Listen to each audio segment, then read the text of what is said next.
She says she was one of Larry Nassar's earliest victims starting at 7 years old. She saw him for hip and back injuries, amongst other things, and says she received over 800, and this is in quotes, treatments from Nassar, which were actually abuse disguised as medical procedures. So, Trinae, thank you so much for joining this conversation. I know you've been listening patiently, so thank you, A, for being here, and B, for your patience. What would you add to the conversation you've been listening to so far? I have so much to add, honestly. First and foremost, to the ladies that are there, thank you so much for your courage. I know this is super hard, and the road to get here has not been easy. But also to Jon, this is not a woman's issue. This is a human issue. There are just as much of a problem with little boys and men. It's just such a under talked about issue. And so I really, seeing Jon and what he's had to go through as far as being a man and being a man that's been an athlete. But for myself too, it's been watching this unravel in this conversation. It's a whole lot of deja vu. I feel like I'm hearing a lot of things I've said. I'm seeing a lot of emotions I've felt, and I've been there.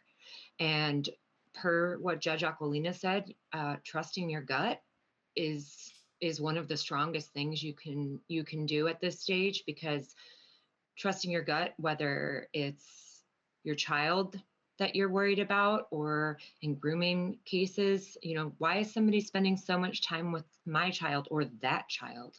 Why is there so much time spent, trusting those questions, trusting when you leave an office from a medical professional and you're feeling something's off, that something's off. And, if you tell the first person and they don't believe you, tell the second, and tell the third, until somebody does believe you, because you will find somebody that will believe you. But really, to these women, solidarity is massive, and you're absolutely right. Strength in numbers is where we're at, and this is where Jon and I and even Judge Aquilina have really become so strong, because these institutions are starting to fear the strength of survivors. I mean, they are literally putting together consortiums, groups, to fight against the strength that we have now as we're coming out in numbers, and as our voices are getting stronger. So don't sit back and let them bully you. They're gonna try. Well, But what you're saying is so spot on, Trinae, and these institutions need to, that particularly that have these medical centers, they need to have symposiums with these doctors and let them know, look, we've got zero tolerance here. So we're putting you on notice right now. You don't have institutional cover. And if you make this choice, we're going to give you due process. We're going to investigate these things. We're not going to throw you over the edge just because somebody comes in and says something. I do not believe in guilt by accusation. I think anyone is entitled to due process and fair investigation.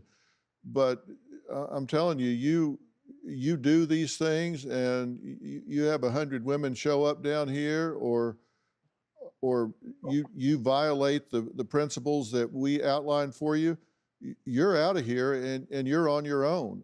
There are some states, interestingly enough, that require a chaperone to be in the room, and then there are some that don't.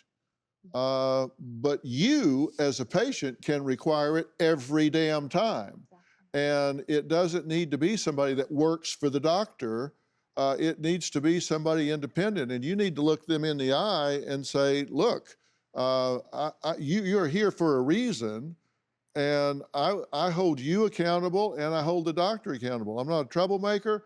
I'm just here to get medical care. Do you have a story or a question for me? Click the link in the description and tell me what in the world is going on.